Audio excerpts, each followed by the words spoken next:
Thank you for coming to our September 10th, 2025 regular meeting of the Portsmouth Conservation Commission. First on the agenda, we have the approval of minutes, and we have 2 months, or 1 month, but two meeting minutes to approve, July 9th and our meeting on July 21st. Does anyone have any edits to those minutes? Seeing none, would someone like to make a motion for the, I guess we'll do them separately, for the July 9th, 2025 approval of minutes?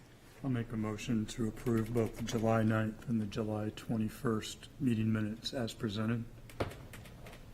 Second. All in favor? Which I wasn't there. Okay, so abstain. Yes. Okay, so those abstaining. There we go. Okay, we've got everyone. Just a reminder from last time too, if we could speak closer to the microphone. I think they had some trouble with hearing last time. All right, next on the agenda is the major impact dredge and fill application for 70 Martine Cottage Road. Is anyone here to speak to that? Did you have to do the second minutes? What's that? The Second Well, meeting? he, He did both. Oh, perfect. yeah, I Yeah, said it do was them just- separately, but Brian did them together, and I was Got like, it. that's fine. So, The minutes. he did the minutes together. His motion was for them together. Yes. Yeah, okay, thank you. Hi. Good afternoon, Chair and Commission members. I'm here on behalf of TF Moran. My name is Luke Taylor, and I will be speaking to the 70 Martine Cottage Road dredge and fill project that includes the replacement of a gangway and an expansion of an existing float. Just to start off, the project has been designed to meet all the minimum standards of NHDES. We have done extensive coordination with the Natural Heritage Bureau. There was some hits on the NHB data report that there was potential for marsh elder at this site. We took a look and got some photos and determined through coordination with them that there was none on the site, so there will be no impacts to that.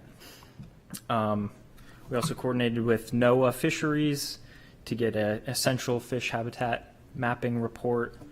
New Hampshire Fish and Game had some hits for Atlantic and short-nosed sturgeon, and through coordination with them, we determined there would be little to no impact on those populations as well. For the we've coordinated with the Pease Development Authority as well, got approval from the harbor master for the length to ensure that the float and gangway will not be within any navigational channels. And the impacts have been avoided and minimized to the greatest extent practicable. All the piles will be driven with a low impact vibratory hammer. So there are 4 float piles that are proposed. You can see on the north and south end of the float, just to keep it located, keep it locked in place.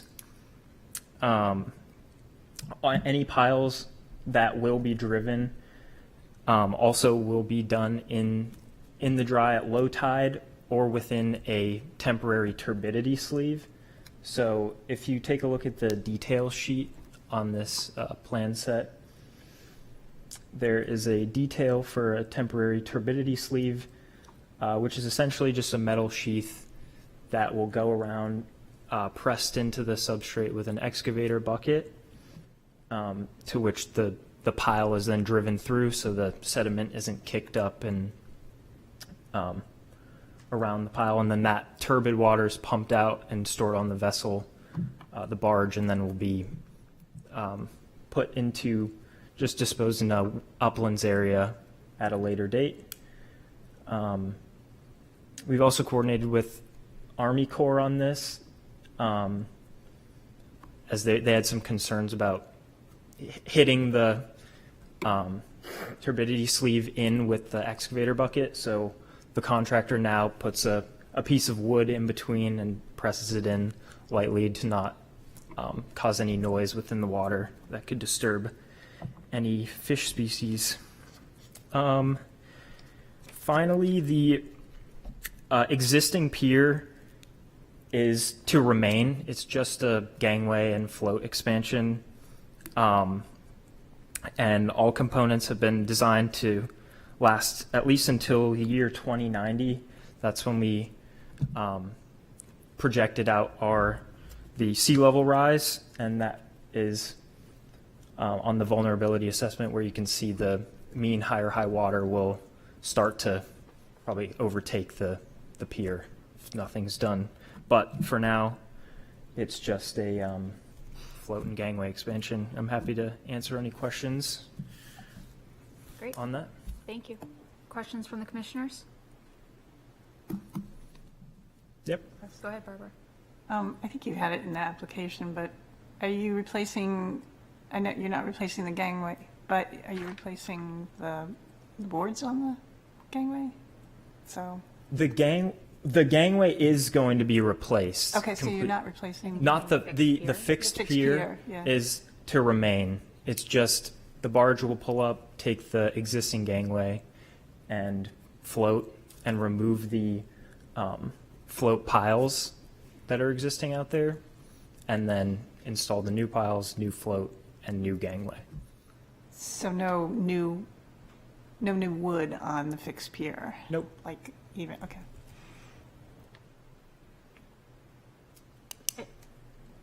And just to like get a sense for like the scale of change. Mm-hmm. I mean, I can kind of see how the float is changing and the orientation is changing. Mm-hmm. How is the gangway changing? I believe the existing gangway is 30 feet long. We can take a look at these existing plans. Yeah, so the existing gangway, I believe, is 30 feet, and it is going to be extended to 45 feet, so a 15-foot extension of the gangway. And then the float is going to be oriented a little differently, so it's not going to extend as far out into the water.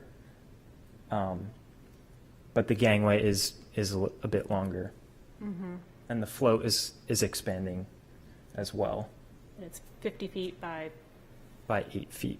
5 feet? 8. 8 feet, 8 by 50. And 8 what is by the length 50. of the float currently? Sorry, say that again. What was the current dimensions of the float? I would have to check the survey. I don't have that number off the top of my head, but I believe it was a 10 by 30.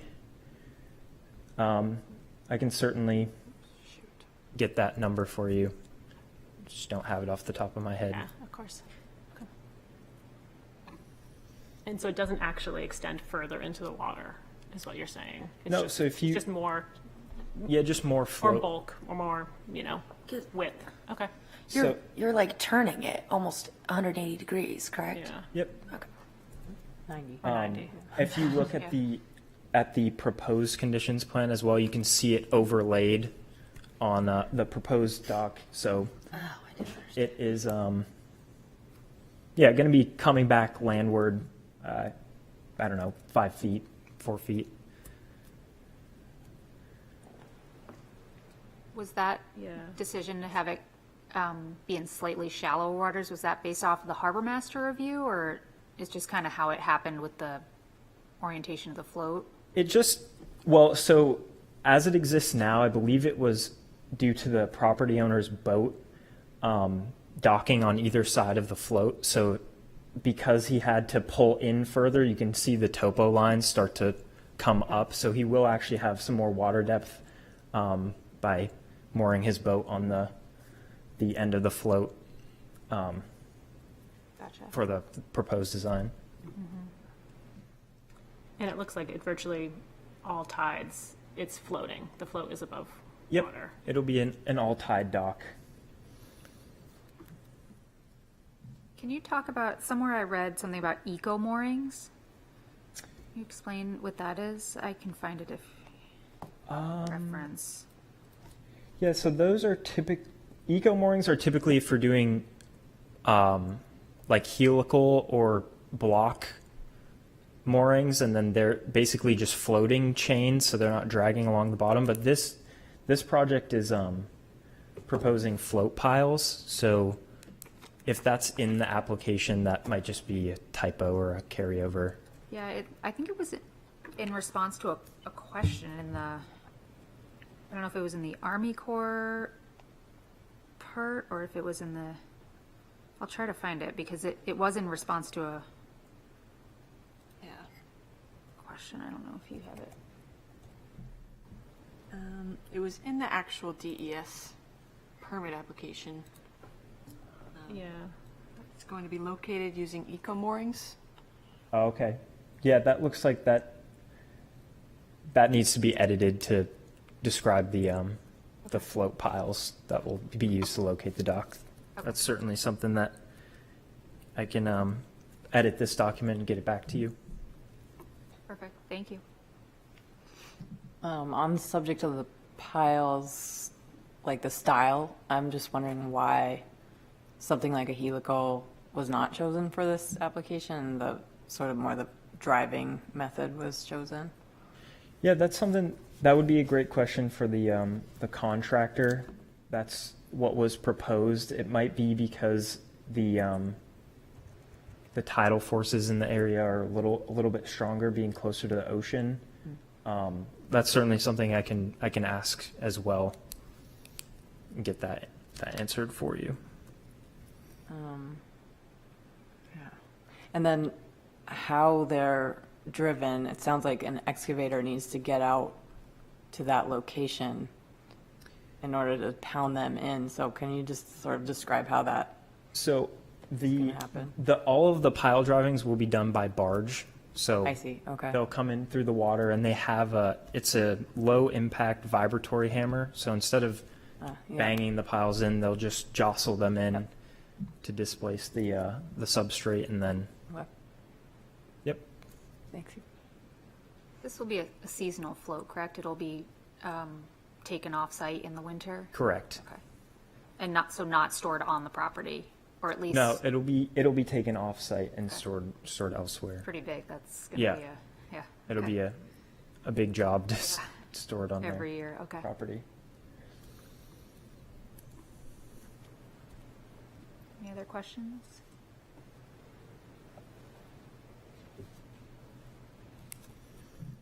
Seeing none, are you ready for a motion?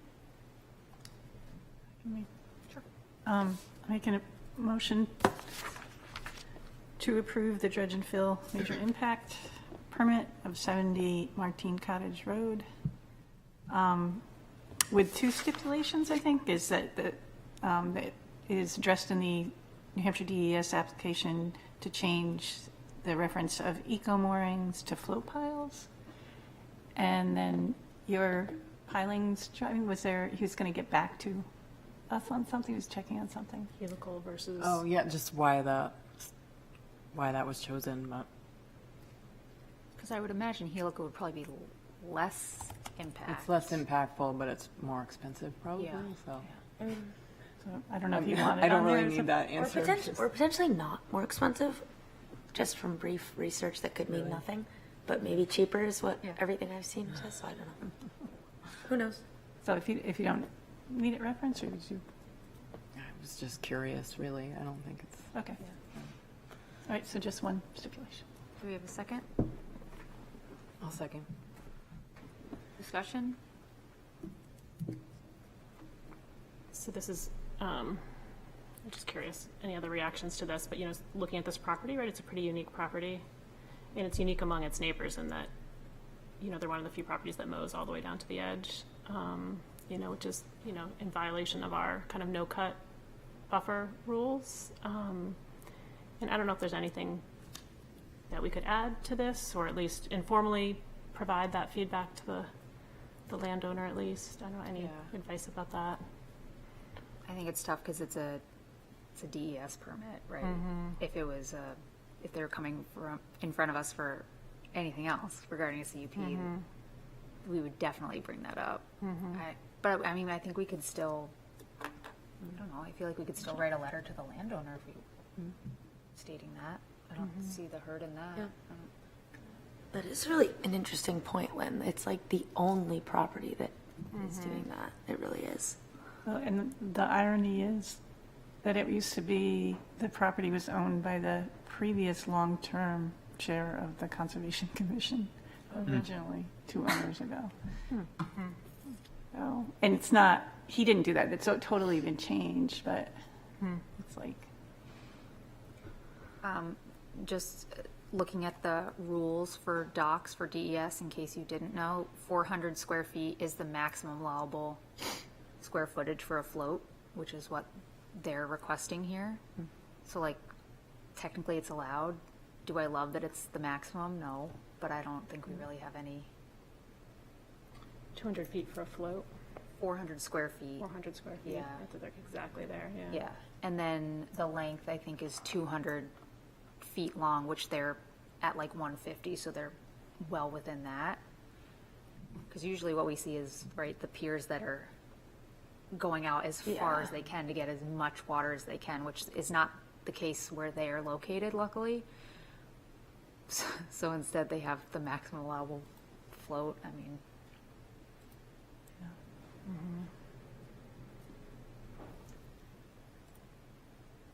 but in this case, like, it's not, I think because it's not going out as far, it's not as impeding to the waterway. I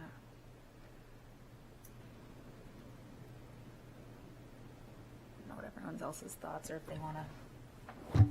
I don't really know if there's anything we can say to DES because it falls no parameters. in their parameters.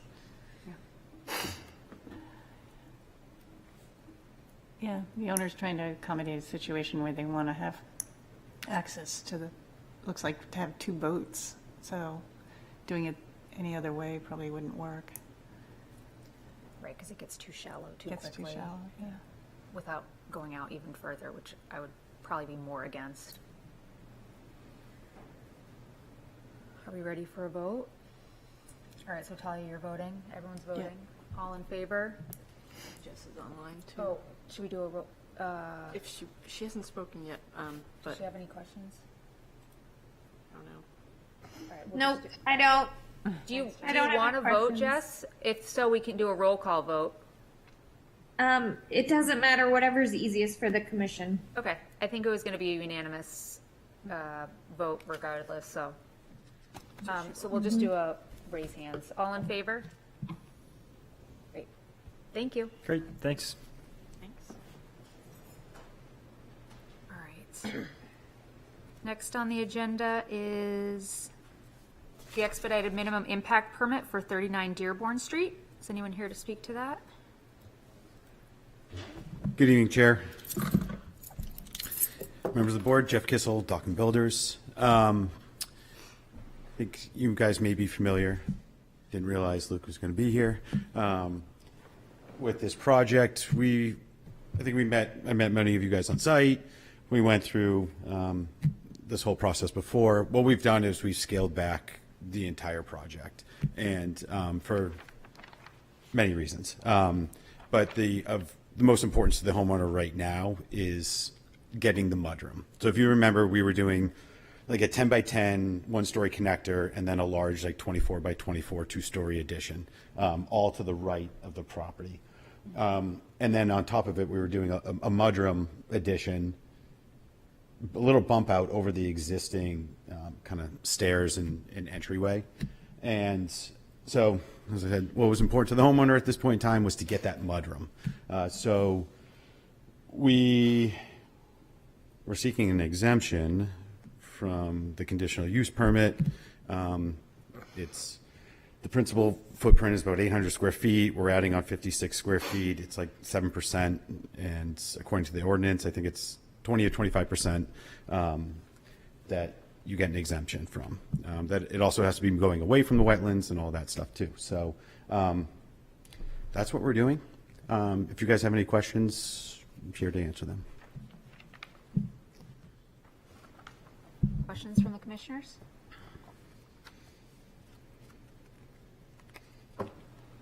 So when we were out there before, and I think this was with your original CUP permit application, there was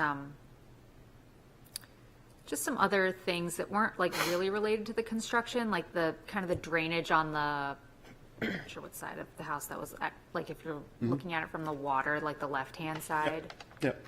Yeah, I think the homeowner had put down like tarp or some something. tarp or something like that. Yeah. Yeah, I mean, I think, Kate, we had originally discussed, dealing with some of I think he had used some fill Yeah. from the road construction project because the driveway was getting washed out. He didn't realize what he was doing. But yeah, we're happy to address any of that stuff if you wish. Yeah, I think just maybe some of the more minor issues that weren't related to the actual construction from the original permit would be nice to see kind of remedied. I think that the driveway is one of them with the gravel And we're gonna look into all the driveway stuff. Yeah. Once we're there on site, and we're gonna kind of dig down, see what we have there, what's underneath, what was done Yeah. previous to this homeowner and all that stuff. So we'll work with the building department, inspection department with all that stuff. Yeah. Yeah. Okay. I know there was a lot of other stuff, but that was also when you were adding on a lot more to the Exactly, house. So yep. if that ever comes to fruition, then Yep, I we'll think be that's when we back address. for all of that. It just, there's stuff going on Yeah. that Yeah. this is just of importance right now. Yep. So.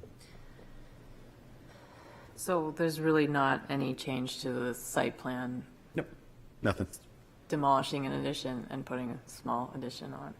Yeah, it's just that existing stair addition. Yep. And then that little mudroom entryway area. Yep.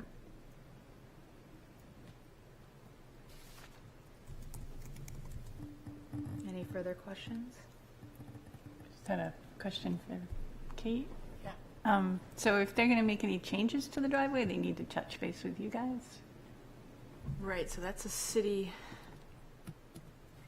that was part of the city wetland permit that hasn't been finalized yet, so it's probably not something that we can do here through the state permit, but working on the driveway and changing it back to the originally permitted pervious driveway is something that we'll work on We just either don't- offline before you get your final Yeah. CUP or during Yeah. the CUP process. Yeah. as we- We just don't know, like, their previous approval for the addition that was built on, I don't know, when, late 2000s.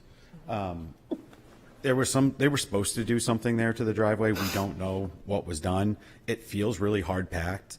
We think we see spots where there's asphalt still underneath. We just haven't really spent a lot of time investigating it at this point until we're on site and doing that. So we don't need to say anything about that in our remarks with the, I'm not vote. I'm not sure it would be appropriate to mention it in a DES permit, just because the reviewers wouldn't be able to say They'd be like, anything what are you talking about? Right. Yeah. We'll be Yeah. back soon, later this, probably early next year to Yeah. to redo kind of everything with the addition that we're kind of changing and looking to do. And so, yeah. Okay. Yeah. And at that time, we'll address like all the no-cut stuff and Yeah. everything that we discussed. Actually, before. one other question I had, you have your, I don't know, silt sock, whatever, proposed erosion control. In between that and where you're doing the mudroom, what, is that grass now, or was that gravel and, Yeah, there's probably some grass, well, actually, no, that's all grass here. I mean, presumably it'll be pretty torn up, I would assume, during construction, so No, No? 'cause Okay. we're doing, we're drilling helical piles. you're doing what? We're drilling helical piles. Yeah. Okay. So there's no excavation being done. Oh, okay. So that impact is, I mean, it's got to be I was just an gonna hour say- of work. Try to replant it. Yeah, no, But- you'll see, you can kind of see where a walkway comes out. Yeah. You see how it turns and comes down towards the water? Yeah. Yeah, exactly. That, inside of that whole area is grass. Yeah, okay. I don't really know what it is. Yeah, but- and that'll just remain as green. whatever it, Yeah, yeah. There's no tree that needs to come down there. That's like what I'm seeing from Map Geo would be maybe the neighbor's tree, or There's no trees, no. okay. Yep, Yeah, there's yep. on, No, all the trees are along property lines and the, kind of where the chain link fence, there's probably trees along there, but there's yeah, it's nothing. probably just overhanging. Yeah, oh, yeah, definitely, yep. Are we ready for a motion? I will, sorry, I should have reminded everybody at the beginning, but this is expedited minimum impact permit. Oh, yeah, so what does that mean? So we just, I think we decided a couple months back that anytime we get the expedited ones, we would immediately send an email or notice to DES that we wanted to intervene on all of them, just because the normal process is to bring it here, agree, if you want to sign it or not, or send it to Sam individually, and she had to make the decision. So we need to decide if we want to sign off on this As a minimum? as expedited and just let DES look at it without our comments, or we can make a motion to not sign and to review it, and then make a motion after on our recommendation. So there's two different pathways of motion to sign or motion to not sign, and then have a second motion after that. Okay. If that makes sense. So in order to submit comments, we have to ask them to slow down, basically, and not go Right, through the right. expedited process? Right, so we would motion not to sign. Huh, Even if, okay, even though we could get it all done tonight, it Yeah, still it's- slows them down at the DES phase? Process. But then what I heard the applicant saying is that they are looking for an exemption, which I don't, from what? They don't need to do a wetland conditional use permit Oh, at that's our something city. different. Yeah. So Are that- we going to vote on that as well? No, that was decided. That's like a rules exemption, like it's, Okay. it's like in the ordinance that they can get an exemption I see. for, yeah. Okay. Yeah, we had that conversation internally a couple weeks ago, but it's one of the Okay. exemptions under Article 10, whereas if you want to do an addition and you haven't done one already, you can do an addition up to 25% of your principal heated structure, as long as it's moving further away from the wetland resource. It hits that 25% rule, and there's one other. And you stupid- follow all the current zoning. Yeah, Yeah, all that you fun you stuff. abide by all the zoning. Yeah, no variances are needed or any of that. So that mudroom addition hit that. Thank you. Yeah. So that's for this plan, but the next phase is likely to need a conditional use permit? Right, they'll have to go to planning board. Yeah, we'll go planning board, but I do still have like 19% left. Yeah, right? Right, am I, like, or is it only a Yeah, one-time isn't it a thing? one-time thing? Is it one time or is it, Could you keep Oh, adding 10 square feet? like, say, Talking about the. hypothetical, Exemption. we were to do where that mudroom was coming down, another Right. Whatever addition, percentage you have left, you can. I can use. apply towards that, correct? It's not just a one-time exemption? No, Is- it's I not think, one Jared, time, that's it's, what you're it's until asking. you reach the 25% Okay. of the original Square footprint that footage. was used. Are you sure? Yeah, so the next time when you go, you can't use this mudroom Yep. as part of the principal Yep. heated. Oh, okay. So we keep track It's the of, original like, 800. The original Gotcha. number. Yep, Okay. yep. But I can do it again if we were to phase this project into, You may. okay. As It's long as it fine. meets We could that. figure it out if it's not Yeah. that Well, you can situation. talk. but, yeah. All right, so our options are to sign as a minimum expedited, motion to do that, or a motion to not sign, provide comments, in which case it becomes no longer a minimum expedited. So for whoever wants to make a motion. And you don't have to be the sole judge of whether it's to sign or not to sign. We can discuss it, and we can always change the motion if we feel like we need to. Okay, I'll make a motion to approve the application for minimum, what is it? Expedited. Minimum Minimum expedite- impact expedited? for 39 Dearborn Street. So to sign it. To sign it. Sign it, yes. Do we have a second? Second? How does everyone else feel about that? I personally think that's what I would choose to do. I don't see any more commentary, and I think this is going to come back to us probably anyways. Yeah. So I just think, Yeah. what's the point of slowing it down? All right, are we ready for a vote? All in favor? Great. Thank you. Thank you, guys. See you soon. Yep. Thank you. Good luck. Oh, shoot. Is that it? Other than the other business. Do we have other business? Oh, yeah, other business. 60 Pleasant Point Drive update. Yes, so we have an update. The update. Oh, hey, Welcome, Stuart. Good. Update is last week, the third-party engineer was able to get out on site and do a review and walk around of the site during low tide. And he was hoping to have a report ready for this month, but is behind, so we will likely see a report next month on that property.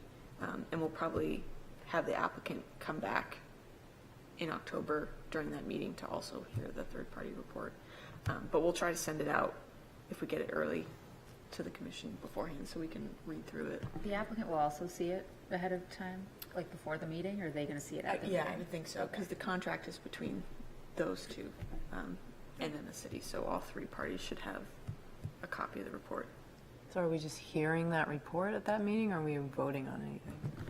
So our last vote was to postpone the application until a third-party review could be heard.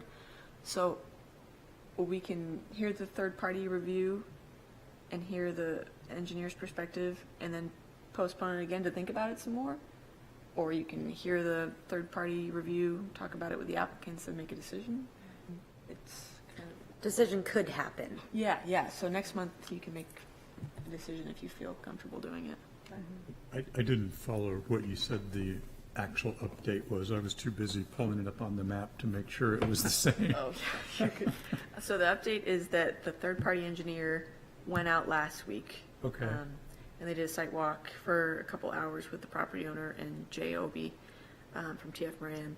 And I think they got a lot of materials and other data this week, so they're going to take a bit longer to put together a report and a Okay. final recommendation. But it's underway is But it's basically. underway. Okay. Which is good. Are you able to share who Yeah. we hired? Oh.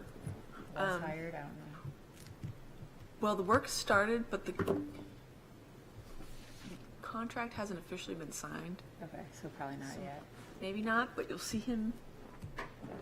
Her.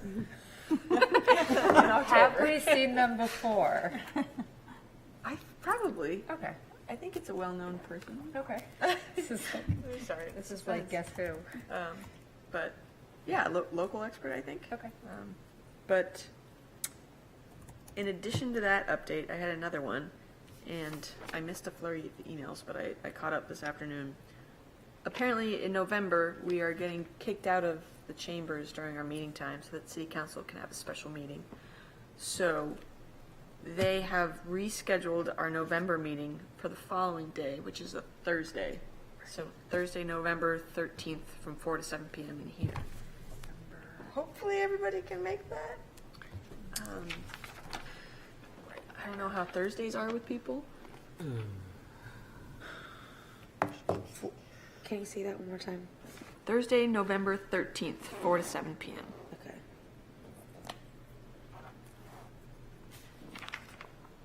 If not, we can try to get the same Wednesday night, but in the school board conference room. But the last time we were in there, the audio was pretty rough on the recording, so it wasn't ideal for a location. There's also the other room too. We've been in two different places.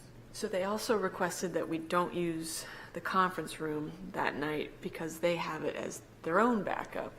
And I think they have like a little pre-meeting in there too, so yeah, we've been kicked out of both.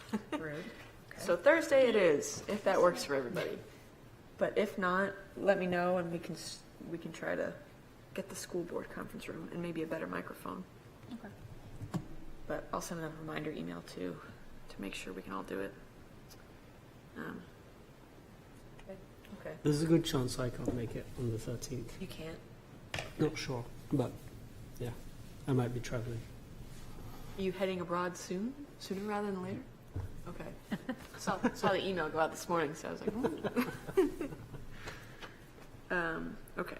So Stuart is a no. That's it for me for other business. All right. Anybody else have any other business? I do. Oh, yes, Jess.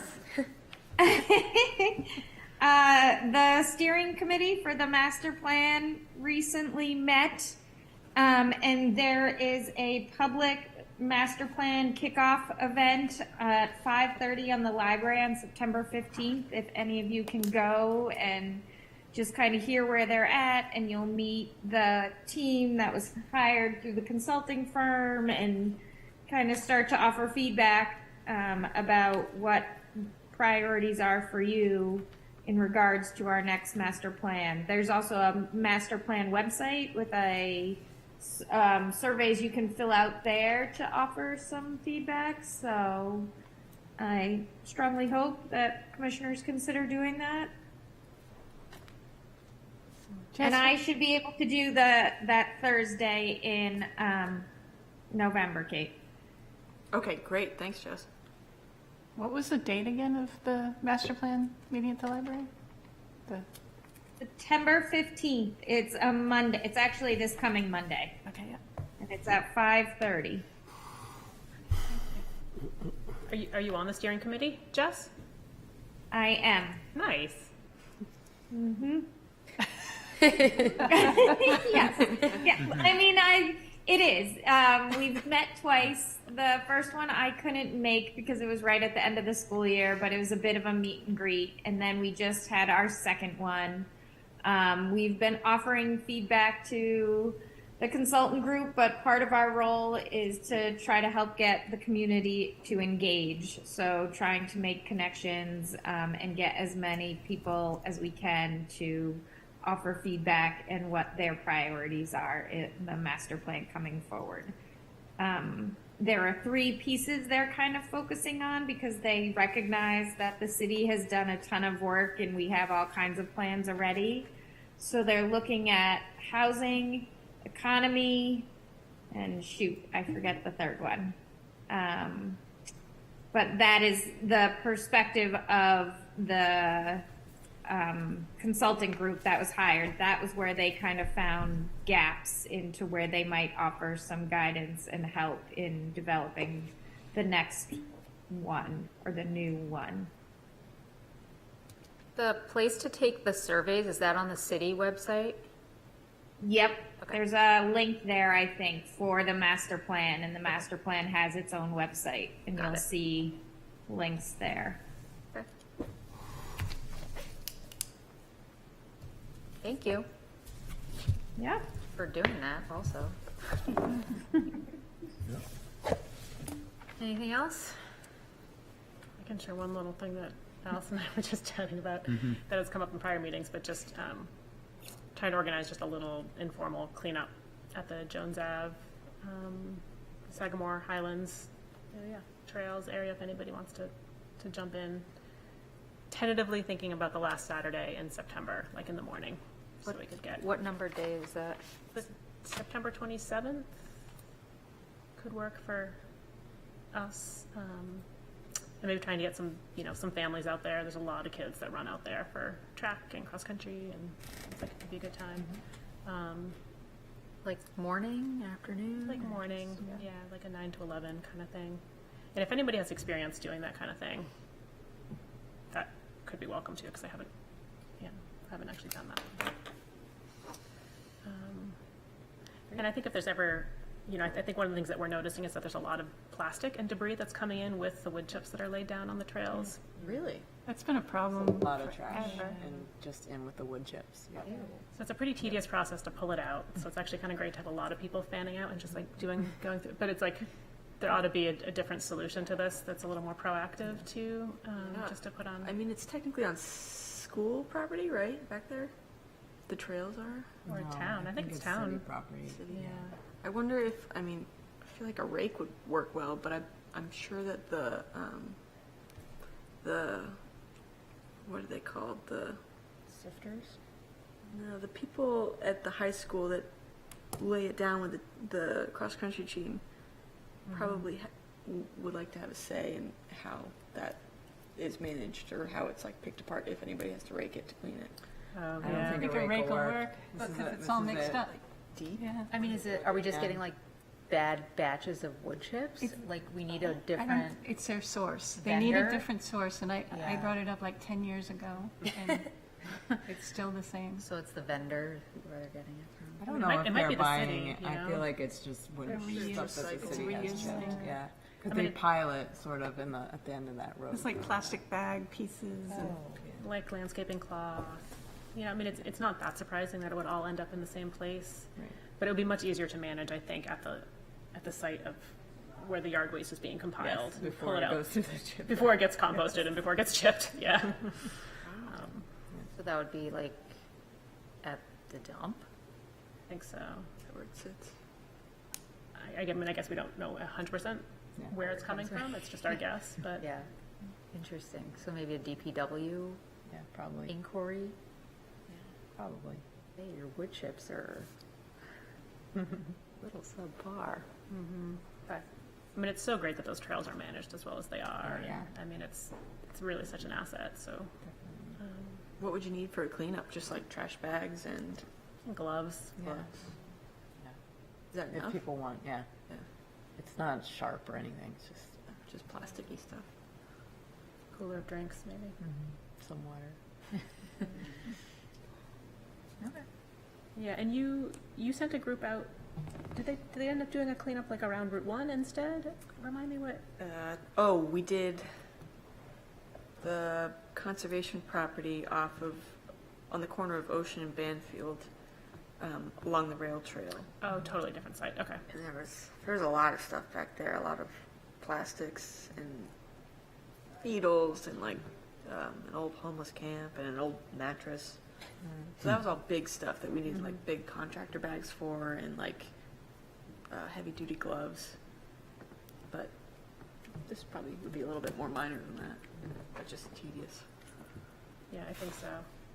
But we could send it out to like Nature Groupie or other Yeah, listservs. totally. And there's also, I guess the land, right, kind of continues around to the old iHeartRadio property, but that's all private property back there, right? Yeah, Was never that mind. part of it? Oh, okay. I thought some of it was made into a conservation easement, though. That's what I was, One side of the property was, maybe not behind that. yeah. I'm just thinking if there's any other pockets of trash to, we did end up with a big group, just thinking about spreading Yeah. people out. Yeah, there are definitely some spots with like bigger stuff like that, but if it was just a trail focus, I don't think we need a lot. Yeah. Yeah, there's Along a lot the of road, trails. sometimes there's just along Jones Ave there. Okay. Yeah, so if anybody's interested. Thank you. Yeah. Anything else? Anything at all? All right, meeting adjourned. Thank you. That's great. Great meeting.